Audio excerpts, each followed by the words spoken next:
Bueno, muy buenos días a todos y a todas. Qué gusto poder ver tantas caras amigas, tantas personas con los ánimos de seguir trabajando por Guatemala. Yo me hubiera encantado estar el resto de este espacio, poder seguir platicando con ustedes, pero debo retirarme en unos minutos porque estamos cerrando la primera misión con el Banco Mundial para avanzar hacia el metro y para que vean ustedes que no hemos dejado ni un solo día de trabajar y hacer lo que nos hemos comprometido a hacer. Quería aprovechar, agradecer a Fundesa el esfuerzo de mantener este ejercicio de diálogo que es muy valioso. Ahora que estoy de este lado, del lado del gobierno, me doy cuenta de lo importante que es mantener la conversación por las cosas que se están haciendo bien y por las cosas que probablemente no se están haciendo bien, pero que pueden mejorar. Y yo quería tomar unos minutos solo para reiterar el rol que nosotros observamos que tiene el gobierno para crear las condiciones de un ambiente atractivo a la inversión. El primero es que necesitamos asegurar que todos los actores sepan que el gobierno es... Ahí está, no, ya entendí cuál es el problema. Lo primero es asegurar que todos los actores en la sociedad comprenden que el gobierno respeta las leyes y respeta el Estado de Derecho. Si algo nos han enseñado los meses anteriores es la terrible incertidumbre en la que tuvo que transitar Guatemala al no saber cuál era el desenlace de lo que las urnas ya habían dicho. Nuestro gobierno es un gobierno completamente respetuoso de todas y cada una de las leyes en este país. Y a mí me alegra ver la primera encuesta de expectativas del Banco de Guatemala sobre la confianza en el crecimiento económico y notamos que hemos pasado de ese pesimismo de los 50 puntos a 72 puntos de 100 solo en la primera evaluación que se ha hecho a finales del mes de enero. Creo que eso es muy valioso y creo que estamos en el camino correcto de comprender que este gobierno tiene 4 años de trabajar para poder fortalecer el Estado de Derecho en este país. Hay retos que están surgiendo en el camino de esta búsqueda del cuidado de las leyes y del respeto de las leyes. Y yo aquí les pongo, de una vez les cuento, estamos trabajando para saber cómo vamos a salir del entuerto de APM, cómo vamos a salir del entuerto que nos han dejado en la autopista Escuintla-Puerto Quetzal, en donde se crearon marañas legales para evitar que se cumpliera lo que manda la ley. Y ahí estamos trabajando en eso y yo quisiera que ustedes queden con la claridad de que este es un gobierno que va a encontrar y va a buscar soluciones legales a los retos como estos que estamos enfrentando. El segundo elemento que yo considero que es un rol del gobierno para crear un ambiente atractivo a la inversión es que todos los actores tengan certeza de que se va a hacer lo que se comprometió a hacer. Y nosotros, yo me precio de haber ayudado y coordinado a hacer el plan de gobierno del Movimiento Semilla. Desde el 1 de marzo, el día en el que empezamos a hablar del tema, publicamos inclusive el panorama fiscal del plan de gobierno. Y quiero ser muy claro con ustedes que tenemos ahí 60 metas y son 60 metas sobre las cuales seguimos trabajando. Son 60 metas que son nuestro compromiso con la sociedad. Y alguien me decía, pero ya cambiaron, ya disminuyeron algunas. Todas nos estamos desvelando para cumplirlas. Si en el camino hay alguna dificultad que nos impida cumplir alguna, lo tendremos que decir a la sociedad y lo tendremos que explicar. Pero un buen gobierno es un gobierno que tiene palabra, es un gobierno que lo que dice, lo cumple y lo hace.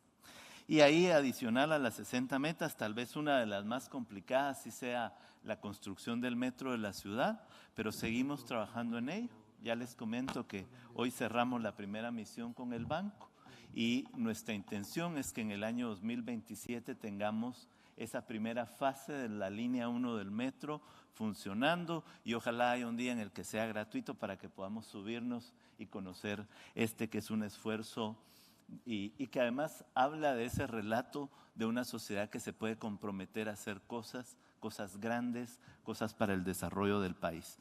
Otra de las enormes metas que tenemos y en las cuales necesitamos a todos los actores, muchos de los que están aquí representados, es que hay que impulsar la creación de 1 millón de empleos. Y yo a lo largo de la campaña y de la transición, hablando con muchos de ustedes, les decía que tengo un archivo en Excel en donde voy apuntando con qué empresa hablé, cuánto va a invertir y cuántos empleos va a generar.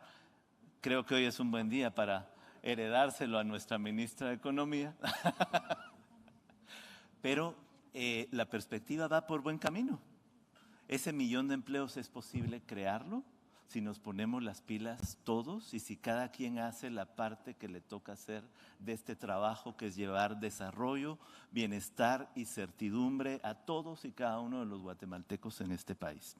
Estamos trabajando en eso y parte del esfuerzo, creo yo, de lograr esa meta de empleo es también cumplir desde la perspectiva del trabajo que ahora tengo, cumplir con ese panorama fiscal que ofrecimos a la sociedad y que básicamente estriba en hacer un gasto público, una inversión pública más basada en resultados, es tener la posibilidad de invertir más e invertir mejor en aquellas áreas en donde sabemos que se puede tener ese doble dividendo de crear empleo hoy y crear condiciones para el bienestar y el mayor empleo en el futuro.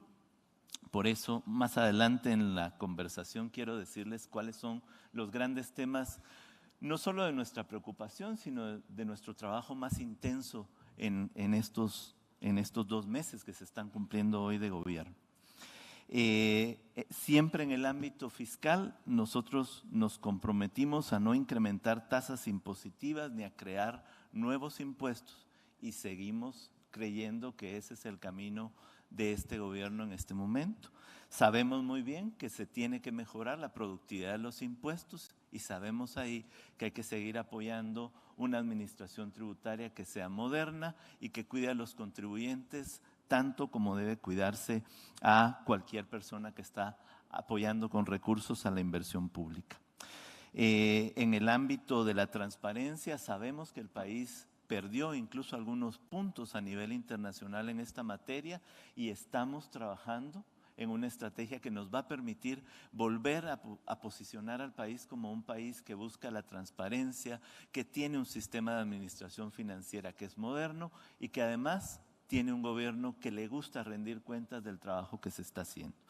Y en materia de líneas de financiamiento, pues estamos desarrollando una estrategia de utilización muy cuidadosa, pero muy estratégica de líneas de financiamiento que nos pueden ayudar a apoyar las grandes inversiones que hemos comprometido y que necesita este país. Por ejemplo, finalizar la ampliación de la carretera la CA9 Norte.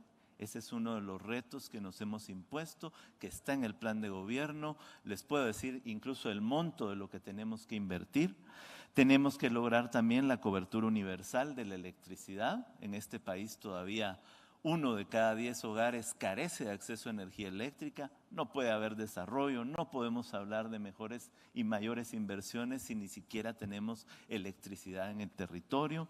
Tenemos que hacer también un aumento muy importante, muy estratégico de caminos rurales, de caminos departamentales, porque ahí llega el desarrollo, ahí llegan los negocios, llegan las inversiones, pero también llega la salud, llega la educación.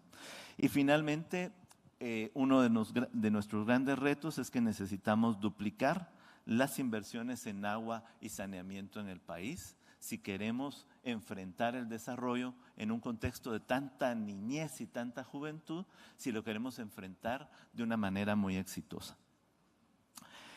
Parte del trabajo que estamos haciendo desde el ámbito de las finanzas públicas, desde el ámbito fiscal más general, es también apoyar medidas que pueden permitir incentivar inversiones privadas dentro o en sintonía con las inversiones públicas. Y aquí aprovecho a contarles que, bueno, seguro que vamos a tener que estructurar financieramente el metro para que sea una alianza público-privada, pero estamos retomando con el Congreso de la República la posibilidad del Metroriel, es decir, que tendríamos el metro cruzando de Misco hacia el Obelisco, y tendríamos el Metroriel que conectaría Villanueva, Ciudad de Guatemala, y ojalá, si todo sale bien, lleguemos hasta Palencia, ¿verdad? La zona 18 y posterior. Estamos impulsando la posibilidad de una alianza público-privada para hacer frente a las necesidades de mejora del aeropuerto La Aurora, y ahí también hay un reto enorme porque necesitamos que esas inversiones se hagan pronto, pero necesitamos obviamente tener un consenso político en el Congreso para que esto pase y pase bien. Y finalmente es muy probable que logremos los consensos en el Congreso para poder también echar a andar el centro administrativo del Estado, que está enfrente del Ministerio de Finanzas, como muchos de ustedes sabrán, y que es parte del esfuerzo de ir creando un transporte masivo, la posibilidad de oficinas públicas que tengan la dignidad y el sentido de oportunidad que deben tener. Dentro de nuestra ampliación estamos haciendo un artículo que nos va a permitir contar con fondos para un banco de preinversión. Es increíble que, no sé cuántos de ustedes lo imaginarán, me imagino que muchos de ustedes, pero prácticamente nuestro gobierno no encontró ninguna preinversión sobre proyectos estratégicos. Más bien encontramos un vacío muy grave en términos de la carencia de comprensión de que las grandes inversiones requieren preinversiones. Estamos creando en la ampliación entonces un fondo que nos va a permitir de manera acelerada comenzar a hacer preinversiones sobre los grandes retos que tenemos que enfrentar. El último punto que quisiera exponerles y que es parte del trabajo que el gobierno se ha propuesto y en el cual también necesitamos de ustedes, es la búsqueda del grado de inversión. Las calificadoras con las que hemos estado hablando y con quienes hemos expresado esto que les estoy platicando, están tomando de manera muy optimista este trabajo. Hay una claridad que ellos perciben que no había en otros gobiernos, pero también están percibiendo que estamos juntos y que estamos trabajando en esto, no como gobierno, sino como sociedad. Así es que yo tengo una perspectiva muy optimista de que podamos avanzar muy pronto hacia ese grado de inversión. Ya el mercado nos premia como si tuviéramos grado de inversión, pero falta que las calificadoras hagan esa parte, ese cheque. ¿Qué es lo que nos están pidiendo las calificadoras? Una mejor comprensión de inversiones sociales. No se puede tener un país con grado de inversión si 1 millón de niños y niñas están fuera de la escuela. No se puede tener un grado de inversión si la gente no tiene capacidad de encontrar empleo, si no hay formas de capacitarse, de formarse. Y eso es en lo que estamos precisamente trabajando, en un plan de inversiones sociales que nos va a permitir llevar a Guatemala a esa otra escala de esfuerzos de desarrollo.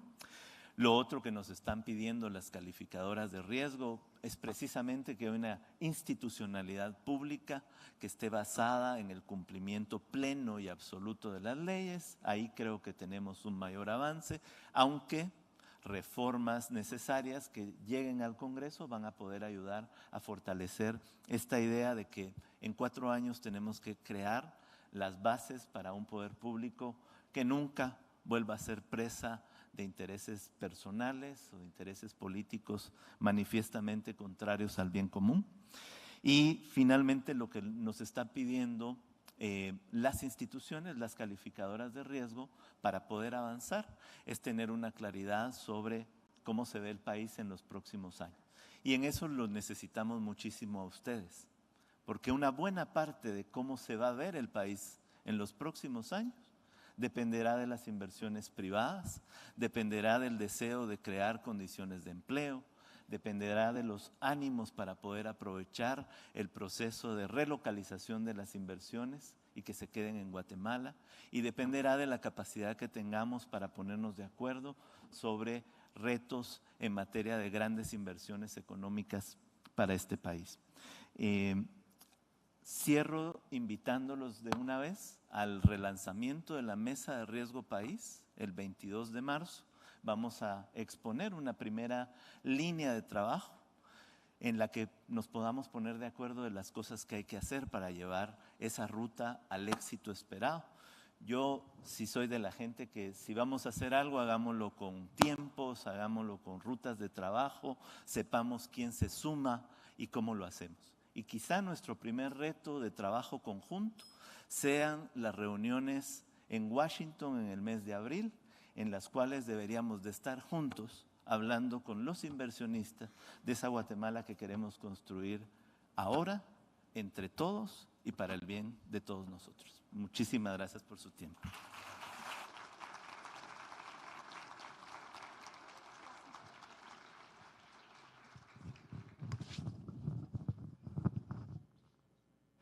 Bueno, agradecemos las palabras del señor ministro, conocer el panorama de nuestro país en ese ámbito tan importante para el desarrollo es esencial. Vamos a continuar con el siguiente segmento de esta conferencia. Vamos a hacer el segundo panel del día, el rol del gobierno en la creación de un ambiente atractivo para la inversión. Para eso voy a invitar a que me acompañen en el estrado a Yasmín de la Vega, ministra de Comunicaciones, Infraestructura y Vivienda, a quien vamos a recibir, por supuesto, Julio Álvarez, CEO Guatemala City, Gerardo Martínez, líder comercial para el norte de Latinoamérica y el Caribe, Amazon Web Services. Gracias a ellos por estar con nosotros. Y moderando este panel estará el señor Juan Carlos Zapata, director ejecutivo de Fundesa. Así es que los vamos a recibir. Bienvenidos, por favor. Adelante. Y vamos a dejar en el uso de la palabra al señor Juan Carlos Zapata.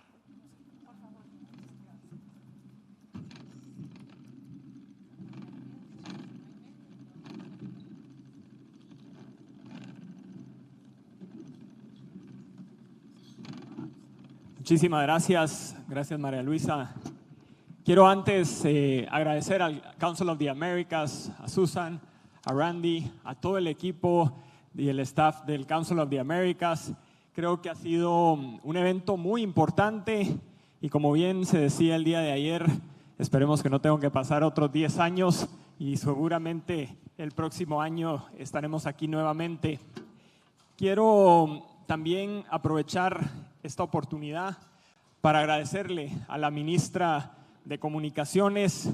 El mismo presidente la ha llamado la ministra valiente, la mujer que todos debemos apoyar. Así es que yo quiero pedir un fuerte aplauso, por favor, porque el trabajo que está haciendo, todos sabemos lo importante y para nadie es secreto que la infraestructura del país es hoy por hoy el principal reto que tiene Guatemala. Así es que gracias, ministra, por el trabajo que ya está haciendo. Y tal vez para comenzar, que nos pueda comentar un poco cómo está viendo estos próximos casi 4 años, un poco menos, y cuáles son los retos y las oportunidades que tenemos en cuanto a proyectos que usted considere más importantes. Buenos días, ministra.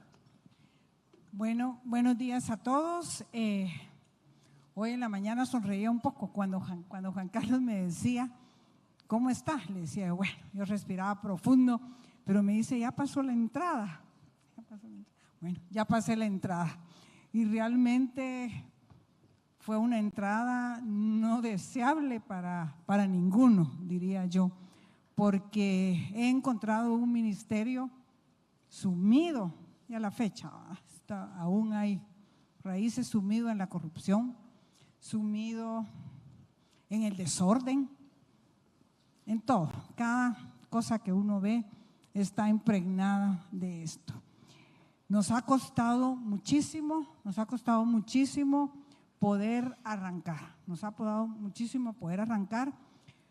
y priorizar. Tal vez hoy les hablo de lo que vamos a hacer a futuro, porque sí, una deuda de 13,000 millones de quetzales que hemos encontrado. Le decía, cuando me entrevistaban, yo decía, bueno, tengo que parar el ministerio 2 años para poderle hacer frente a esa deuda. Pero vamos a trabajar, pues, tenemos que trabajar. Y al día de hoy hemos priorizado, hemos ido como planes a corto plazo, planes a mediano plazo, planes a largo plazo. A corto plazo, ¿qué nos trazamos? Pues ustedes tendrán ya conocimiento. A corto plazo, el INGUAD nos pidió, miren, las rutas del país las rutas turísticas del país están destruidas, no fueron limpiadas durante 4 o 8 años, qué sé yo, rutas no señalizadas, con baches por todos lados. Entonces, inicialmente nos propusimos las 4 rutas turísticas más importantes del país que se usan ahora para Semana Santa, limpiarlas, bachearlas. Echamos a andar un contrato de señalización que lo tenían dormido también, que estaba dormido, lo revivimos y ahí estamos señalizando en la medida de lo que hemos podido. Pero al mismo tiempo yo me he dado a la tarea de visitar todos los departamentos del país, porque es la única forma que uno puede decir, bueno, ¿cómo está la infraestructura en todo el país? Me faltan 3 departamentos nada más, pero al ir a todos los departamentos uno dice, no puede ser, son las rutas más importantes del país y las rutas están suspendidas, tiradas, las empresas, maquinaria por aquí, por allá, cerradas, y cuando uno se acerca y dice, bueno, ¿y aquí qué pasó? Bueno, no éramos los favoritos, ¿verdad? Definitivamente no eran los favoritos, no se podía echar a andar esas obras. En este momento nosotros priorizamos las salidas a las diferentes fronteras del país, porque obviamente ahí salen todos los productos, ahí está el transporte, ahí está el desarrollo.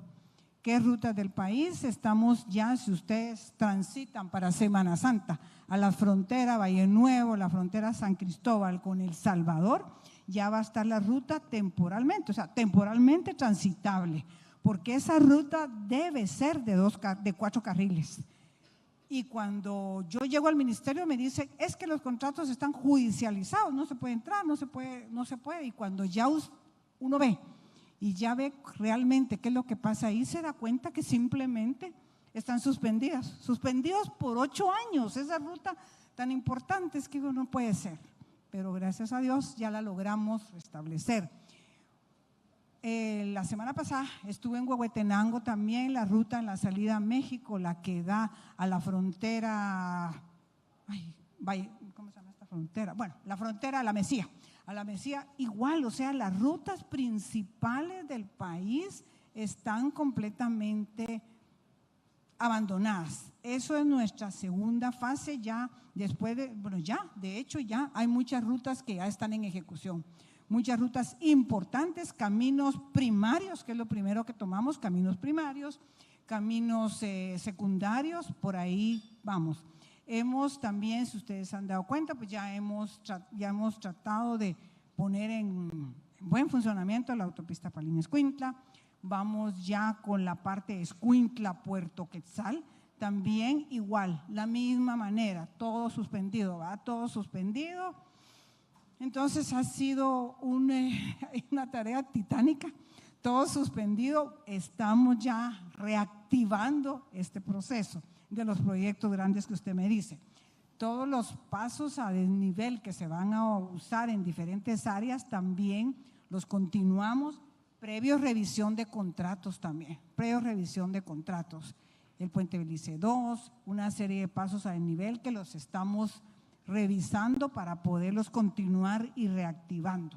No sé si algo más le puedes decir. Perfecto. No, y yo creo que vamos a ir platicando de ese tema y creo que es bien importante lo que usted comentaba, ministra.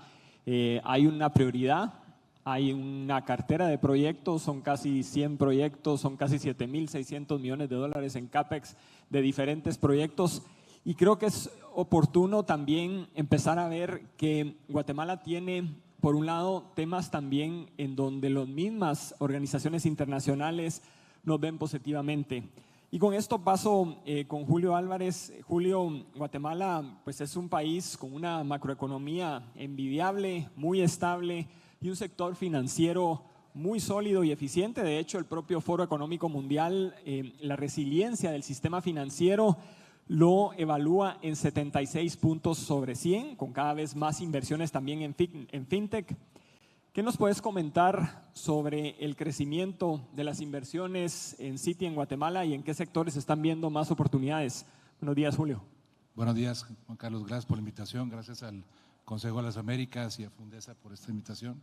Es un gusto estar por acá.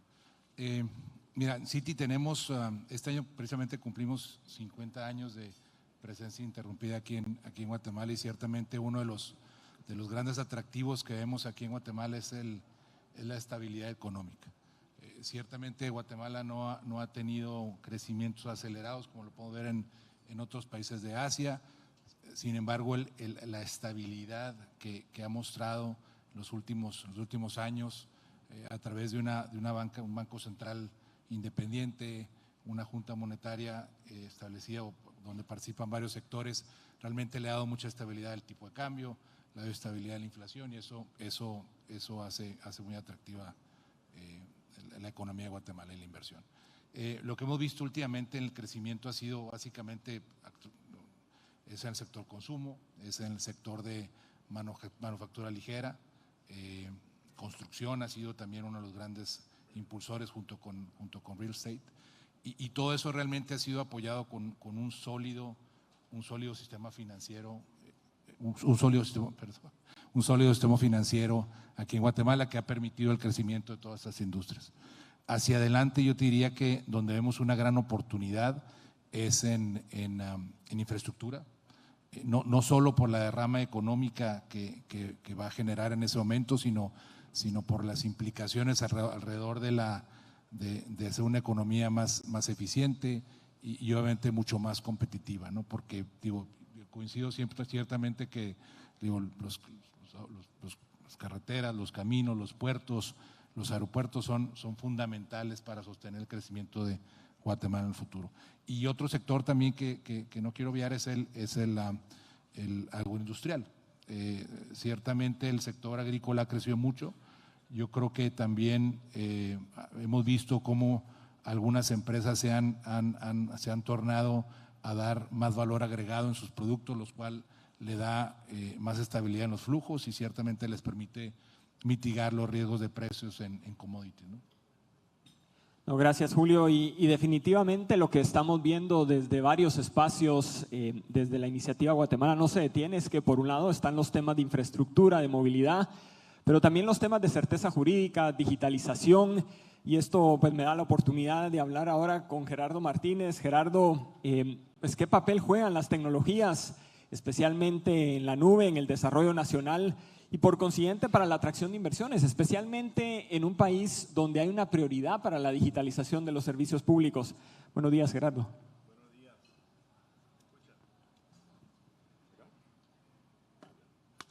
Muy buenos días, encantado de estar acá. Muchas gracias al Consejo y a Fundesa por la oportunidad de estar acá con ustedes. Bueno, en estos temas ya varios países, los países de América Latina ya se han dado cuenta que la tecnología puede jugar un papel fundamental en la atracción de inversión y en el desarrollo económico de los países. Y es que vivimos un mundo cambiante donde vemos todos los días ejemplos de innovación que están ayudando a desarrollar nuevas empresas, a desarrollar nuevos ecosistemas. Y bueno, y tenemos que ser parte de esa ecuación. La innovación se convierte en la puerta para el desarrollo económico de los países. Y es fundamental que se tenga una estrategia que nos ayude a lograr ese crecimiento a largo plazo sostenido que necesitamos en nuestras economías. Ahora, cuando se habla de transformación digital, mucha gente piensa que se trata exclusivamente de tecnología y no es así.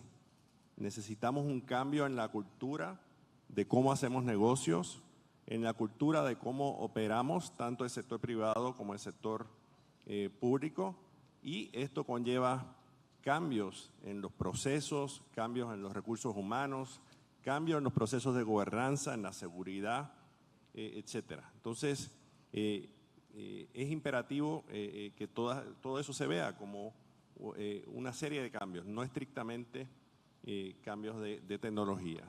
El tema de innovación, como les dije, es fundamental y por eso es que más y más empresas, tanto públicas como privadas, se están apoyando en la nube para poder realizar los cambios y poder ser más innovadores, ¿no? Y en esto las tecnologías de nube pues se convierten en el motor que permite que se puedan hacer cosas de forma más eficiente y más rápida. Un pequeño ejemplo El año pasado, y yo creo que hasta el presente, se ha vivido una crisis en la disponibilidad de chips y esto ha afectado a la producción de los equipos de computación. Me encuentro casi que todas las semanas hablando con ejecutivos que me dicen, oye, tengo que esperar 6, 9 meses para que lleguen los equipos, los servidores, los equipos de cómputo. Con la nube eso no pasa. En cuestión de minutos usted puede tener 100, hasta miles de servidores y todo el equipo, toda la infraestructura que usted necesite de manera rápida y de manera segura. Así que entendemos que el sector público se puede beneficiar de la nube y de todos los beneficios que conlleva para atraer la inversión extranjera y fomentar la economía. Gracias. Y justamente cuando vemos el sector de telecomunicaciones, el sector de electricidad, pero también la macroeconomía del país, pues todas han tenido iniciativas, leyes que le han dado estabilidad, que le han dado certeza y que han facilitado la inversión. Uno de los grandes temas que Guatemala necesita y que hemos visto en diferentes indicadores es que Guatemala necesita ya una ley general de infraestructura vial y hay una iniciativa ya en el Congreso. Ministra, ¿cómo ve usted los tiempos para la aprobación de la ley, especialmente ahora que ha ido bastante al Congreso y que ha estado ahí platicando con diputados? ¿Cómo ha visto ese tema? Mire, no es que haya ido bastante, vivo en el Congreso. Totalmente. Así que, horrible. Bueno, yo creo que va a ser como cuestión de tiempo, tal vez no un tiempo corto, pero con el presidente hemos platicado de esa ley. En lo personal, la conozco porque la vimos cuando estuvimos en Cámara de la Construcción apoyando esto, pero lo veo como que tenemos que superar ciertos fenómenos que se está dando en este momento. En este momento la preocupación de todas las comisiones, de todos los diputados, es la obra física. Entonces están centrados en sus carreteras, en las que se quedaron abandonadas, en las que faltó por hacer, en lo que no pagaron, bueno, todo lo que es infraestructura. Y por eso me tienen casi que todo el tiempo en el Congreso, a los viceministros. Entonces tenemos que ser como que muy dedicados, muy ágiles, como para poder no distraer mucho la atención por ahí y que nos dejen trabajar todo lo que nos queda por hacer. Yo en lo personal creo que debería de pasar este tiempo. Es que ahorita hay un desborde de qué va a pasar con nuestros proyectos, qué va a pasar, que eso es más importante que cualquier cosa. Creo que la ley de infraestructura vial va a ser el soporte legal para la infraestructura. Y sí, no solo es prioridad del ministerio, sino del gobierno en general, pero sí estamos conscientes que tenemos que encontrar el momento de poderla promover. Y creo que ese momento no es lejano, por supuesto que no es lejano, pero tendríamos que pasar esta pequeña crisis. Totalmente, y totalmente comprensible. Los tiempos del Congreso pues no se mueven a los mismos ritmos que uno quisiera definitivamente.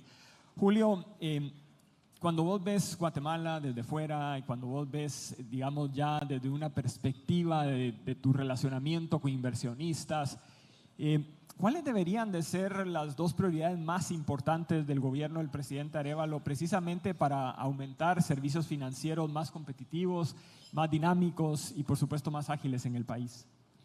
Mira, yo te podría decir, voy a responderte con estas dos prioridades, pero para mí lo fundamental aquí en Guatemala debe ser el ahorro interno. Pero déjame empezar, si quieres, con una de las prioridades que considero que es relevante. Hoy en día, de las remesas que llegan en Guatemala, alrededor del 60% se va al consumo, otro 16% se va a construcción y vivienda.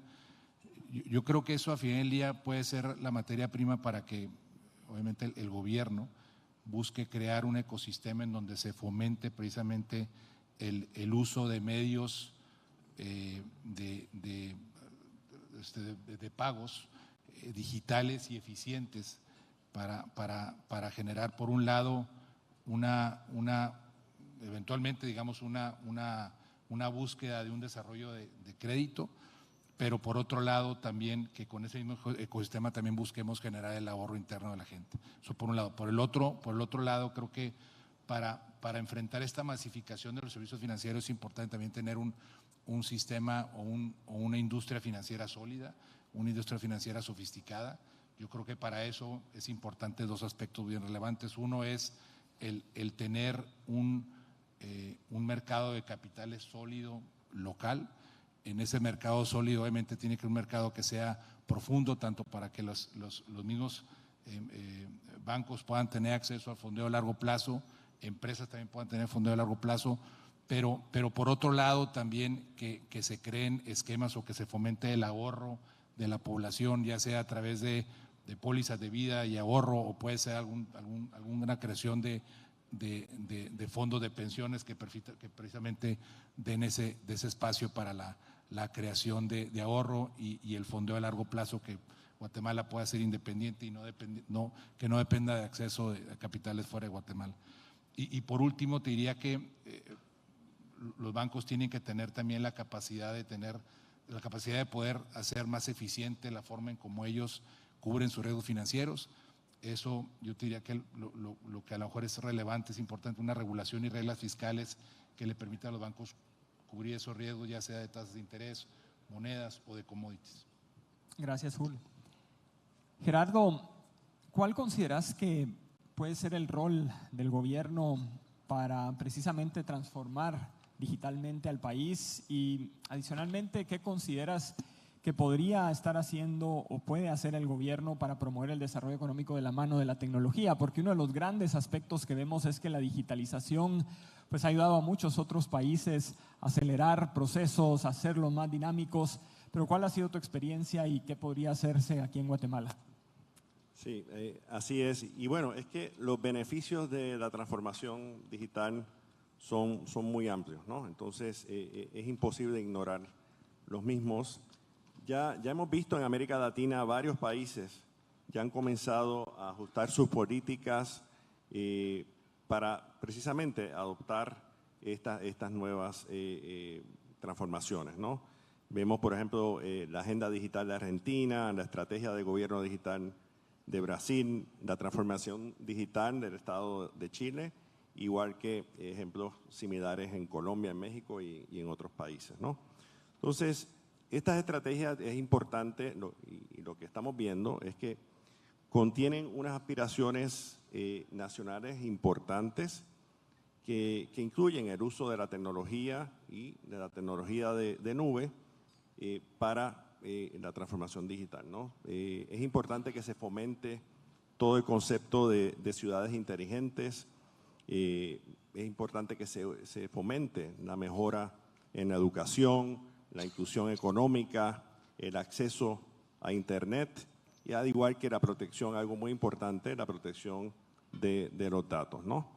En el caso de Guatemala existe una agenda de transformación digital, un plan de gobierno digital que se desarrolló en el 2021, cuenta para el 2021 al 2026. Tu pregunta iba sobre qué hace falta. Y yo entiendo que lo que hace falta es una agenda de transformación digital que venga con el apoyo de los niveles más altos del gobierno, pero que también cuente con el apoyo del sector privado en todas las cosas que hay que hacer. Es importante que esta agenda tenga unas metas específicas, unos objetivos, unas metas específicas, unos proyectos a corto, mediano y largo plazo. Todo no se puede hacer de un día para otro, tienen que haber distintos tipos de proyectos y que las métricas sean claras. Algo muy importante es que hay que hacer unos ajustes en la forma en que el gobierno adquiere estos servicios. No es lo mismo adquirir servicios de nube que adquirir, por ejemplo, una computadora, lo que es una caja, ¿no? Entonces, hay mecanismos que se pueden establecer para tener los controles apropiados pero al mismo tiempo que sean ágiles esos procesos de contratación del gobierno.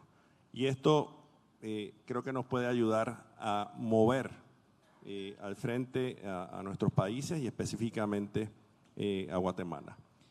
Otro tema muy importante es el talento humano. Guatemala ocupa el puesto 106 de 131 países en el Network Readiness Index del Instituto Portulans.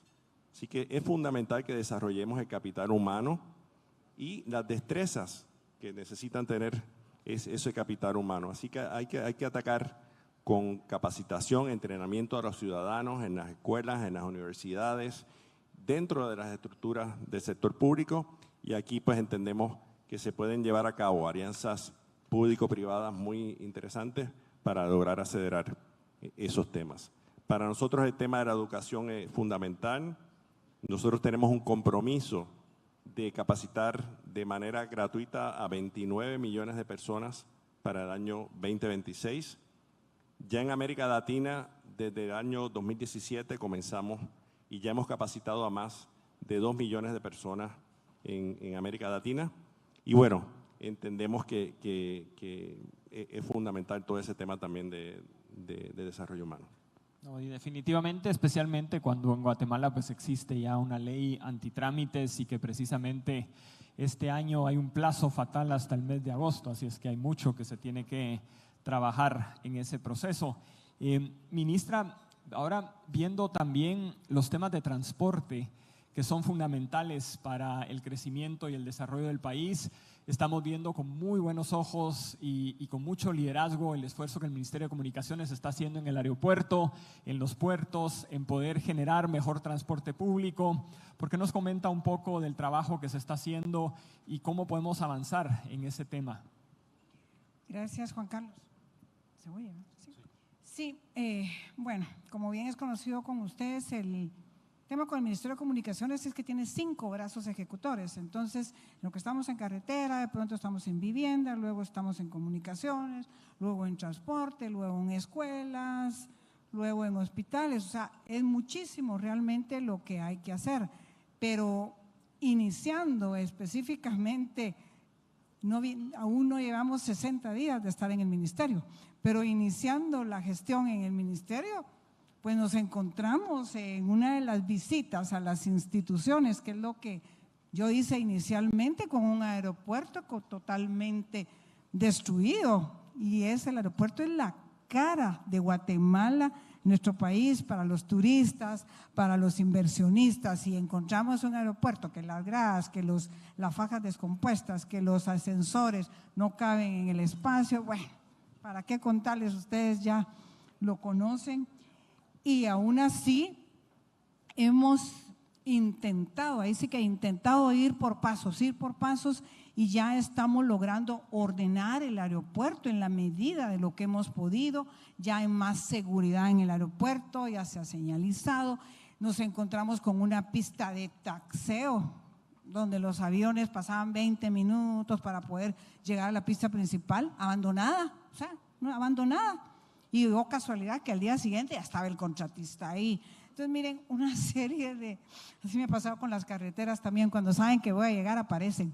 Pero es una serie de retos, como lo dice usted, pero el aeropuerto, nuestra meta obviamente es recuperarlo, cambiarle la imagen. O sea, estaba completamente destruido por todos lados. No servían las fajas, no sirven los escáneres, no servían ni los radios para poderse comunicar en toda la gente del aeropuerto. Entonces uno dice, pero ¿cómo pudo haber pasado tanto?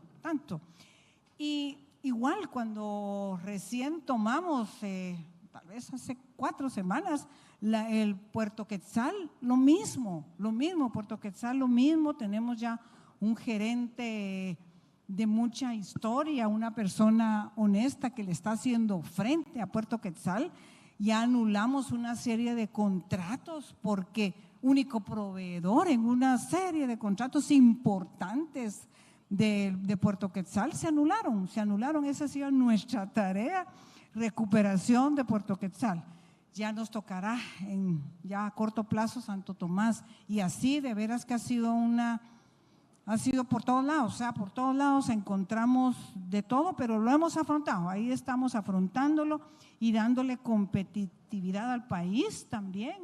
Tenemos la Superintendencia de Telecomunicaciones a nuestro cargo, tenemos un plan de conectividad digital que lo que le falta es ya pensar a corto plazo en echarlo a andar. Tenemos… nos han donado 2 cables submarinos para aumentar la brecha digital también, lo estamos tomando, va a ir desde México hasta Chile y así pues de México a Chile, entonces vamos a tener una mejor cobertura y así una serie de retos que es asunto de tiempo, pero sí lo hemos estado trabajando en eso. De acuerdo, y creo que es bien oportuno porque lo que hemos visto es que Guatemala necesita más inversión, las tasas de interés pues a nivel global han subido, pero los países que van mejorando su grado de inversión también acceden a mejores tasas. Julio, Citi asesora a diferentes países para, digamos, acompañarlos en ese journey, en ese proceso hacia el grado de inversión y poder tener el investment grade rating. ¿Qué piensas que debería de ser Guatemala para poder acceder a ese grado de inversión y qué beneficio realmente tendría de obtenerlo? Sí, déjame empezar si quieres con los beneficios y creo que el ministro de Finanzas los comentó. Uno de ellos ciertamente es la reducción del costo de financiamiento, que eso ciertamente en el caso de Guatemala creo que ya hay un gran beneficio, ya le conceden a Guatemala los inversionistas un gran reconocimiento alrededor de un standing financiero bastante sólido. Sin embargo, yo creo que hay espacio para mejorarlo y más allá del costo hacia el gobierno, esto lo que ayuda también es al costo al cual los emisores en Guatemala o algunas empresas que requieren capitales que vengan fuera de Guatemala van a tener acceso a costos más bajos, igual que el gobierno, ¿no? O sea, al final es una generalización de la reducción de los costos de financiamiento de Guatemala y más allá del stamp que se pone alrededor de poder atraer inversión extranjera directa aquí a Guatemala una vez que uno tenga el grado de inversión. Obviamente para llegar a ese punto hay que hacer hay que tener varias consideraciones, ¿no? Las agencias calificadoras por lo general, tienen varias secciones en las que califican los países, pero básicamente las podemos agrupar en 2. Una es la parte macroeconómica y otra es la parte, si quieren, podemos verlo institucional y social. En la macroeconómica, Guatemala no hay ninguna pregunta que realmente tiene los rangos, tiene la estabilidad para estar en ese grado de inversión. Es más, inclusive te podría decir que puede ser hasta triple B flat, no necesariamente triple B menos. Sin embargo, donde todavía existe una brecha grande es en la parte de institucionalización, en la parte de rule of law, en la parte de la parte social. En ese sentido, yo lo que podría recomendar al gobierno es que sigan enfocados en ese proceso que tienen ahorita sobre la estrategia de fortalecer las instituciones aquí en Guatemala. Eso es muy importante, eso es fundamental. De alguna forma el gobierno lo que tiene que dar la certeza a los inversionistas actuales y a los futuros inversionistas que las reglas que se impongan hoy, las reglas que se aprueben hoy o las leyes que se aprueben hoy van a perdurar para los próximos años y en el futuro, ¿no? Eso es lo que tiene que tener el inversionista claro de qué va a pasar y obviamente eso se tiene que transmitir. El otro tema es que tienen que hacer también enfocarse, yo creo es fundamental enfocarse en la infraestructura. La infraestructura debe ser, es el camino del crecimiento para Guatemala, ya sea infraestructura en donde el mismo gobierno la financie, pero también las grandes inversiones vienen a través de alianzas público-privadas, que eso yo creo que hay que ver la forma de cómo se puede lograr ese tipo de acuerdos para realmente lograr ese tipo de inversiones. Y por último, la realidad es que Guatemala tiene que hacer un esfuerzo para venderse hacia afuera, ¿no? Entonces, así a la par de todos estos proyectos que estén haciendo, toda esta iniciativa, es importante estar afuera platicando de los logros de Guatemala, platicando con los inversionistas, haciendo, en el caso del Ministerio de Finanzas, hacer non-deal roadshows en Nueva York y en algunos otros lugares donde estén los inversionistas interesados en invertir financieramente en Guatemala, ¿no? Sí, gracias, Julio. Y definitivamente el tema de gobernabilidad, el tema institucional, pues hay mucho que se puede ayudar también con la tecnología y me gustaría, Gerardo, conocer tu perspectiva sobre el papel que juegan las nuevas tecnologías para precisamente fortalecer la gobernabilidad e incrementar también la productividad nacional. Además, pues, ¿cómo consideras que las tecnologías innovadoras, especialmente desde el ámbito de los servicios de la nube, inteligencia artificial, que está aumentando tanto, tan rápido y que a veces vamos detrás siempre de esos adelantos? ¿Cómo puede esto contribuir a los objetivos del contexto guatemalteco y obviamente más ampliamente en América Latina? Seguro. Bueno, y acá hay una gran oportunidad. Nosotros entendemos que la inteligencia artificial es una oportunidad de esas que vienen una en cada generación.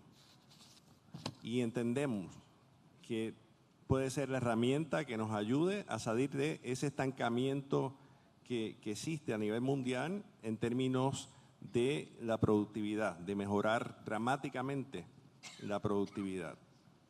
Algo similar a lo que pasó cuando surgió la computadora personal, lo que surgió cuando se inventó y salió de Internet, un impacto de esa magnitud que puede afectar a todas las áreas de negocio, todas las industrias, y tanto el sector privado como el sector público. Y para dar algunos ejemplos, la Universidad de MIT hizo un estudio, por ejemplo, en temas de redacción profesional de nivel medio, usando la inteligencia artificial están logrando un 50% más de productividad que haciéndolo con los métodos tradicionales.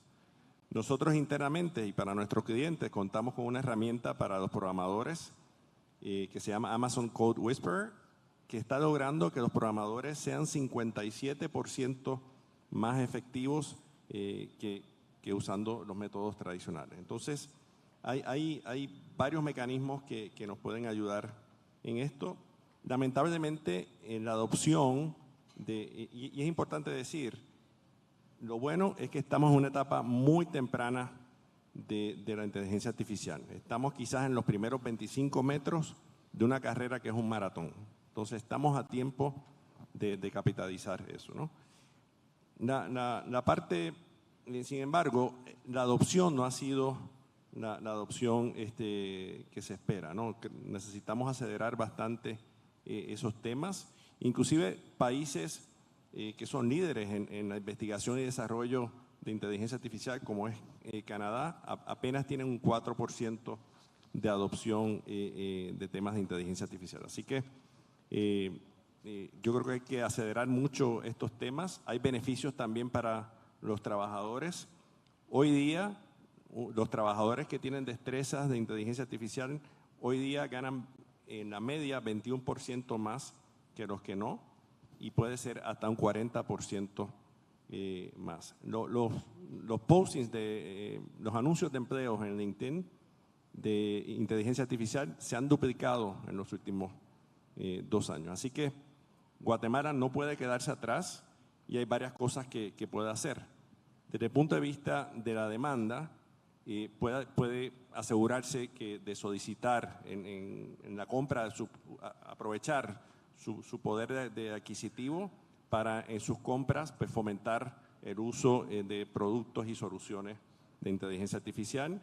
Y segundo, en la parte de oferta, como mencioné anteriormente, es fundamental que capacitemos a nuestros recursos humanos para que puedan tener estas destrezas. Muchas gracias. Nos quedan solo unos minutos, pero ministra, quisiera dejarle el micrófono para algunas conclusiones y un mensaje de cierre que quisiera hacer antes de ir concluyendo.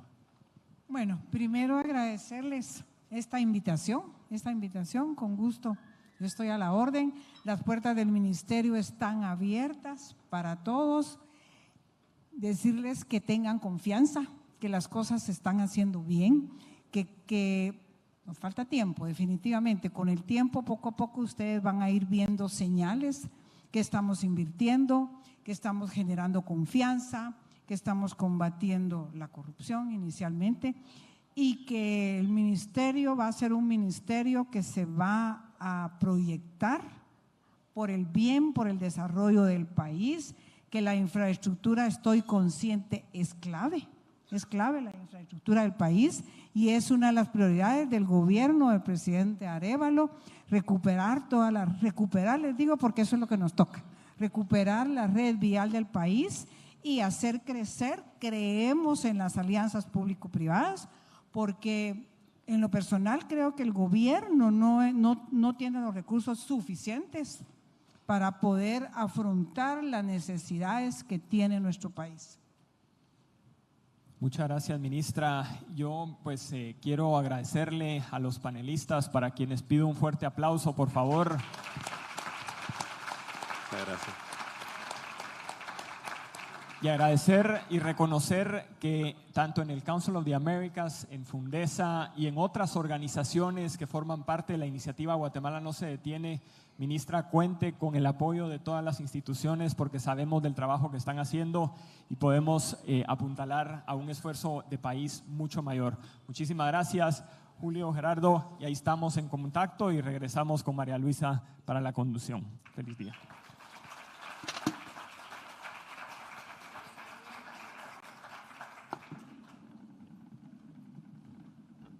Bueno, definitivamente agradecer a los panelistas, al moderador por todas esas impresiones, hablando del rol de gobierno en la creación de un ambiente atractivo para la inversión.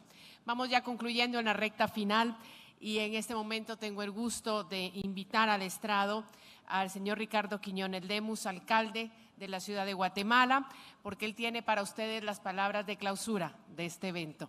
Así es que lo recibimos, por supuesto, bienvenido.